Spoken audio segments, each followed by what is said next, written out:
ವಿದ್ಯಾಭ್ಯಾಸವನ್ನು ಕೊಡಿಸಿದ್ದೇನೆ. ಆದರೆ ನನ್ನ ಮಗಳು ಅರಮನೆಗೆ ಬಂದಾಗ ನಾನು ಒಂದು ಮಾತನ್ನು ತಿಳಿಸಿದ್ದೇನೆ. ಅದು ಯಾವ ರೀತಿ? ಮಗಳೇ, ನೇರವಾಗಿ ಕಾನನವನ್ನು ಸೇರು, ಬ್ರಹ್ಮದೇವನ ಕುರಿತಾಗಿ ತಪಸ್ಸನ್ನು ಮಾಡು, ಯೋಗ್ಯವಾದ ಮಗನನ್ನು ಪಡೆ ಎಂಬುದಾಗಿ. ಮಗಳು ನನ್ನ ಆಜ್ಞೆಯಂತೆ ಕಾನನವನ್ನು ಸೇರಿದ್ದಾಳೆ.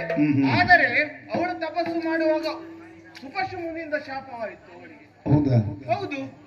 ಯಾವ ರೀತಿ ಎಂದು ಕೇಳಿ, ಅವಳ ಉದರದಲ್ಲಿ ಕೋಣನೇ ಹುಟ್ಟಾನಂತೆ.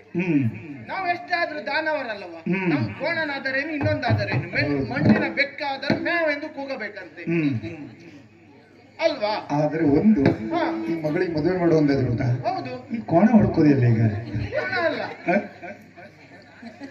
ನನ್ನ ಮಗಳಿಗೆ ಮದುವೆ ಮಾಡಬೇಕು. ನೇರ ವರನನ್ನು ಆಲೋಚನೆ ಮಾಡಿದ್ದೇನೆ. ಯಾರು? ಪಾತಾಳದ ಲೋಕದ ಅಧಿಕಾರಿ ವಿದ್ಯುನ್ಮಾಲಿ. ಆದರೆ ನಾನು ಅಲ್ಲಿಗೆ ಹೋದರೆ ಆಯ್ತಾ? ನನ್ನ ಘನತೆ ಏನು, ಗೌರವ ಏನು?